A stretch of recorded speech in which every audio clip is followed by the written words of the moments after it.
किसी ने सही कहा है, कुछ चाहिए तो पहले देना सीखो।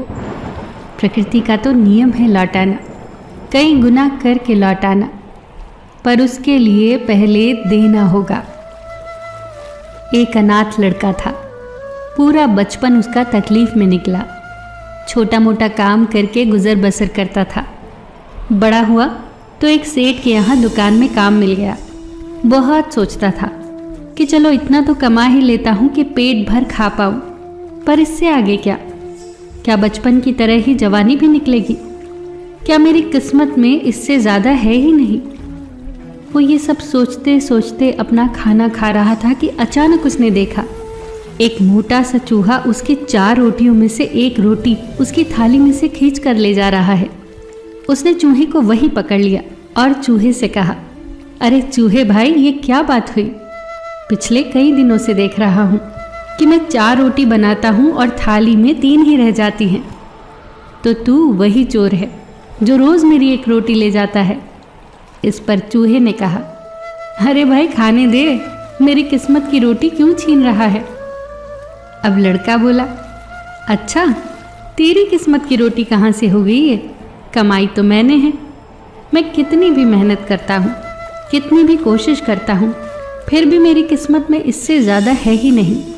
अब 4 में से 1 रोटी भी तू ले जाने लगा है।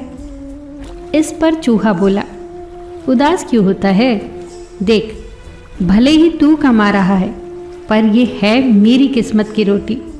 खैर छोड़, ये बहुत गहरी बातें हैं, तुझे समझ नहीं आएंगी। अगर तू चाहता है इसे समझना तो एक रास्ता है, तुझे गौतम बुद्ध के पास जाना पड़ेगा। वही तुझे बता सकते हैं कि तेरी किस्मत में है क्या, आखिर तेरी किस्मत की रोटी कहाँ अटकी है। अब चूहा उसे गौतम बुद्ध तक पहुँचने का रास्ता बताता है। लड़के ने काम से कुछ दिन की छुट्टी ली और वो चल पड़ा गौतम बुद्ध से मिलने। रास्ता था बहुत कठिन। चलते चलते रात पड़ गई। रास्ते में उसे एक हवेली दिखी। उसने वहाँ शरण ली। हवेली की जो मालकिन थी उसने लड़के से पूछा कि तुम कहाँ की यात्रा के लिए निकले हो? लड़के ने सब बताया कि ऐसे ऐसे जा रहा हूँ अपने प्रश्न का उत्तर गौतम बुद्ध से पूछने। इस पर मालकिन ने कहा कि मेरी एक बेटी है जो गूंगी है, 18 साल की हो गई है पर बोल नहीं सकती। तुम मेरा ये प्रश्न भी गौतम बुद्ध से पूछना कि मेरी बेटी कब बोलेगी। लड़के ने कहा ठीक है, मैं पूछ लूँगा। ये कहकर वो सुबह होते ही हवेली से निकल गया। रास्ते में आगे बढ़ा तो देखा कि बहुत बड़े बड़े बर्फ के पहाड़ थे। बड़ी ही कठिनाइयों से वो लड़का पहाड़ पर चढ़ा। पहले पहाड़ की चोटी पर एक जादूगर तपस्या कर रहा था। वो जादूगर के पास गया और उनसे कहा, मुझे ये सारे पहाड़ पार करने का रास्ता सुझाओ। मुझे गौतम बुद्ध से मिलने जाना है, उनसे मुझे प्रश्न पूछने हैं। जादूगर तो बहुत खुश हुआ। उसने लड़के से कहा, मैं तुम्हारी मदद करूँगा, बस मेरा भी एक प्रश्न गौतम बुद्ध से पूछ लेना कि मैं हज़ारों सालों से तपस्या कर रहा हूँ ताकि स्वर्ग जा सकूँ, और मेरे हिसाब से तो अब तक मुझे स्वर्ग पहुँच जाना चाहिए था, पर मैं जा नहीं पाया। मैं स्वर्ग जाने के लिए क्या करूँ? लड़के ने कहा ठीक है, मैं ये सवाल गौतम बुद्ध से ज़रूर पूछूंगा। उस जादूगर के पास एक छड़ी थी। उसकी मदद से जादूगर ने लड़के को बर्फ़ के पहाड़ के उस पार पहुंचा दिया। अब लड़का जब आगे बढ़ा तो उसके सामने फिर एक बड़ी चुनौती थी। उसके सामने बहुत बड़ी नदी थी जिसे उसे पार करना था, जो लगभग असंभव सा काम लग रहा था। तभी उसकी मुलाकात एक विशालकाय कछुए से हुई। कछुआ उसे नदी पार ले जाने के लिए तैयार हो गया। कछुए को जब पता चला कि वो गौतम बुद्ध से मिलने जा रहा है तो उसने भी अपना एक सवाल गौतम बुद्ध से पूछने को कहा। कछुए ने कहा कि मैं 500 साल से ड्रैगन बनने की कोशिश कर रहा हूँ, पर अभी तक बन नहीं पाया। मैं ऐसा क्या करूँ जिससे मैं ड्रैगन बन जाऊँ? लड़के ने कछुए से भी कहा कि वो उसका सवाल ज़रूर पूछेगा। कछुए ने लड़के को पीठ पर बिठाया और नदी के उस पार पहुंचा दिया।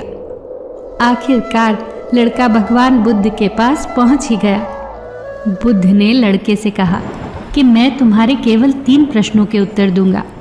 लड़का तो सोच में पड़ गया, क्योंकि उसे तो 4 सवाल पूछने थे।